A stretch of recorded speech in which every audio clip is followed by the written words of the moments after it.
Bonjour. Donc dans ce cinquième thème de TD, nous allons voir comment est-ce que on peut déterminer un mécanisme très précisément, quels outils on peut mettre en place. Donc généralement, ce sont des outils analytiques, d'accord, très précis. Donc le premier élément qu'on va détailler, c'est le marquage isotopique. Donc c'est quoi le marquage isotopique? C'est-à-dire qu'on va remplacer un atome courant, typiquement de l'hydrogène, du carbone, mais quand je dis on remplace un atome, c'est par le même atome, mais un isotope moins abondant. D'accord? Donc typiquement, vous remplacez l'hydrogène 1, le carbone 12, par l'hydrogène 2 ou le carbone 13. Donc ça s'appelle du deutérium, hein, c'est assez courant. Et le carbone 13, ça s'appelle le carbone 13. Et ça, vous pouvez suivre où ils sont placés très précisément dans la molécule par, généralement, RMN.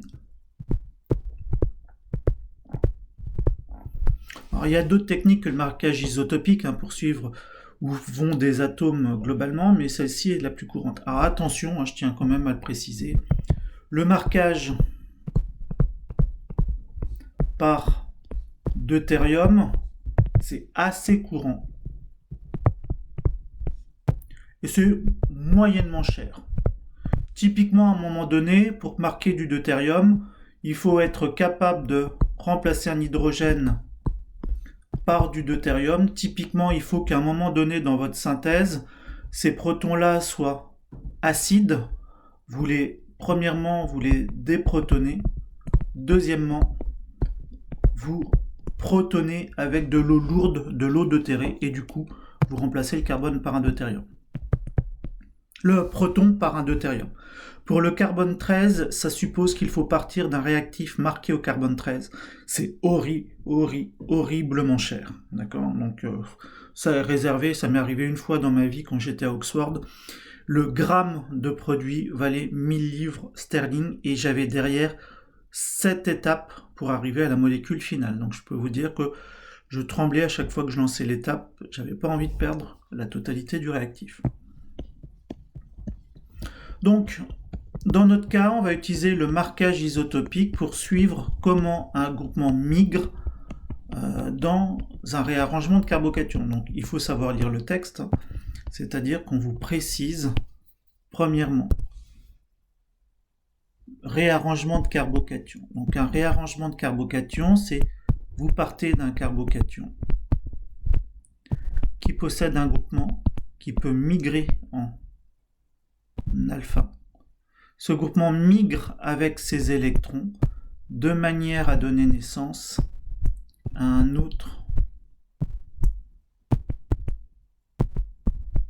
nouveau carbocation. Donc, je voulais juste vous faire remarquer que si vous ne marquez pas la molécule au carbone 13, d'accord, eh bien, si vous regardez les deux molécules finales, en fait, elles sont planes. Et si vous retournez la molécule, la première, vous allez vous rendre compte que c'est exactement la même que la seconde. C'est-à-dire que si on ne les avait pas marquées, on ne pourrait pas voir la différence. Une fois qu'elles sont marquées, on se rend compte après analyse par RMN que vous avez une molécule qui est majoritaire, qui est celle-ci. Et donc il va falloir expliquer d'un point de vue. Donc ça, c'est ce que vous montre l'analyse. L'analyse vous dit c'est celle-ci qu'on obtient. Après, le chimiste organicien s'empare des résultats. Généralement, c'est la même personne qui fait les deux choses. Et explique avec sa théorie, qui est généralement la plus globale possible pour pouvoir tout expliquer, et explique pourquoi. D'accord? Comme ça, vous avez une adéquation entre l'expérience et la théorie, sachant que c'est toujours l'expérience qui a raison. D'accord? Les théories sont là juste pour expliquer ce qui se passe réellement. Quelle autre information nous donne-t-on également? On nous dit le chauffage, donc le chauffage chez delta, provoque la rupture de liaison carbone-azote, où est-elle? Elle est ici, d'accord? Et le départ de diazote, donc du diazote on en perd, et ça par la rupture de la liaison carbone-azote. Donc carbone-azote elle se casse, dans quel sens? Vers l'azote, de manière à ce que l'azote redevienne neutre, et partent sous la forme de diazote. Donc première étape, départ de diazote. Et là, on se rend compte qu'on forme un carbocation. D'accord? Donc je vais résumer le groupement aromatique ici pour gagner du temps par AR. Méthyle plus l'ion BF 4 moins. D'accord? Donc c'est un ion très peu nucléophile, très peu, puisque les ions F fluorure, d'accord, qui pourraient se former par décomposition de cet ion BF4-, sont très peu nucléophiles parce que le fluor est très électronégatif. Donc ça permet de pouvoir marquer, isoler des carbocations. Le carbone marqué est ici. Ensuite, on nous dit écrire les deux mécanismes possibles. Donc dans le premier que je vais écrire, dans le premier mécanisme que j'ai appelé A, le groupement aryl migre. Dans un second mécanisme, le méthyle migre. Donc A en bleu, en violet plutôt, et l'autre, je vais l'écrire en... Bon, on va prendre du bleu ciel. Et hop. Donc dans le premier, d'accord, donc flèche looping pour dire ça migre.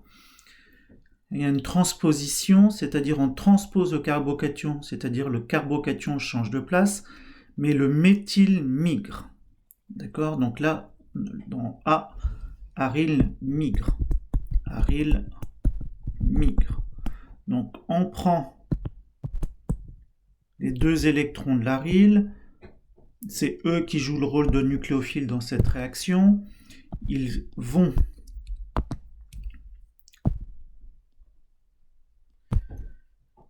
vers la formation d'un nouveau carbocation. Donc, aryl est ici, méthyle est là, le nouveau carbocation arrive ici, et le marquage isotopique se fait là. D'accord? Dans le deuxième cas,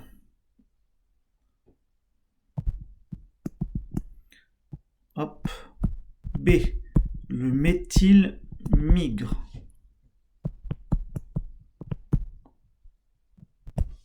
Donc vous arrivez à quelque chose qui ressemble comme deux gouttes d'eau. Le méthyle migre, vous êtes là, l'aromatique est là, le carbocation est ici. Ensuite, comment est-ce qu'on peut arriver aux molécules finales? Vous voyez qu'on forme un alcène.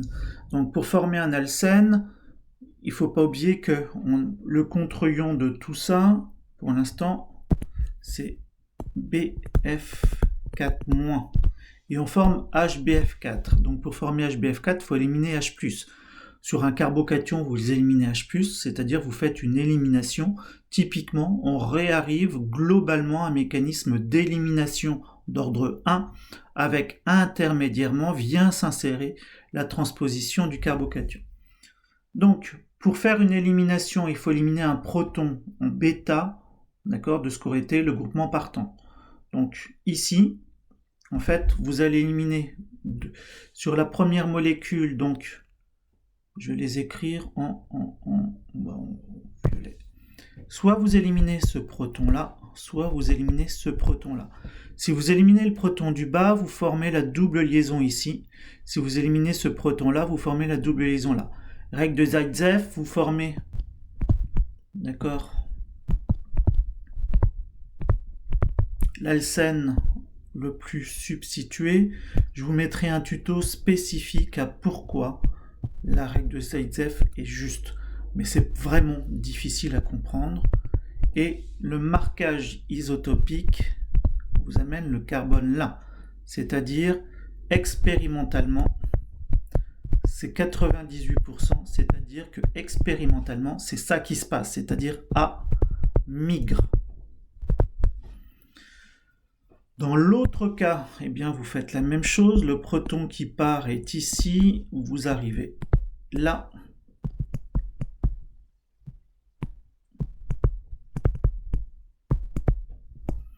D'accord? Le marquage isotopique, si vous le suivez bien, il est ici, là. C'est-à-dire que c'est cette molécule-là. D'accord? Donc,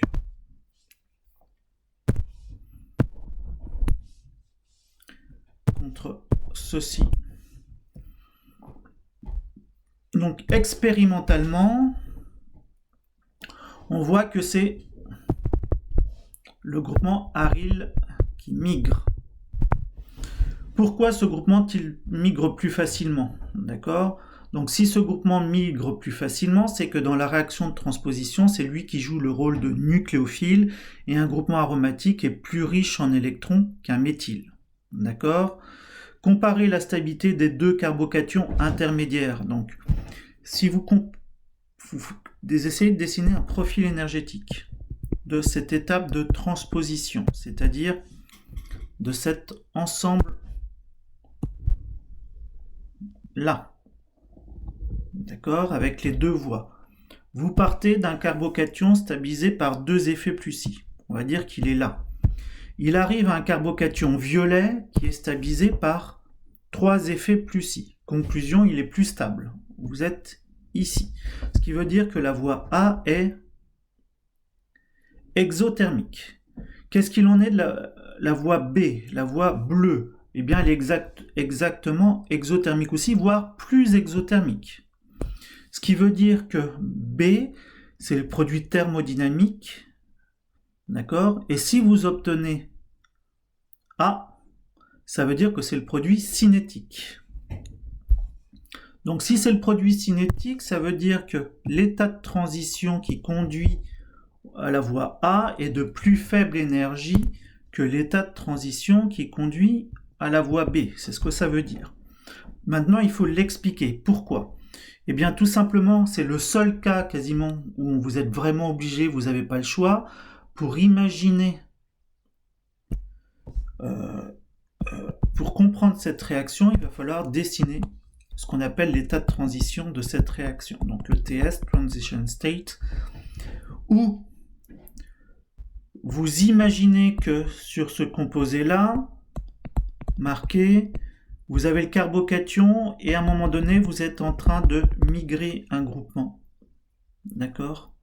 Donc si c'est le groupement aromatique qui migre, ça veut dire que c'est plus stable. La charge plus est quelque part là-dedans, on ne sait pas trop où. D'accord? Et vous avez le méthyle là. Eh bien, grâce au fait que le noyau aromatique soit très riche en électrons, vous allez pouvoir stabiliser cette charge plus par un maximum d'effet donneur du noyau aromatique. Et du coup, l'état de transition, quand le groupement aryl migre, est de plus faible énergie. Donc, c'est lui qui migre plus vite. La réaction n'est pas sous contrôle thermodynamique, mais la réaction est sous contrôle cinétique. Pourquoi n'est-elle pas sous contrôle thermodynamique? Eh bien, parce que l'étape est exothermique. C'est-à-dire que l'état de transition, d'accord, vous êtes obligé de vous reporter sur la réactivité des partenaires qui réagissent ensemble. Là, la réaction étant intramoléculaire, c'est assez difficile à comprendre. Vous êtes vraiment obligé de passer par l'écriture de l'état de transition. Voilà pour ça. C'est franchement un exo pas facile.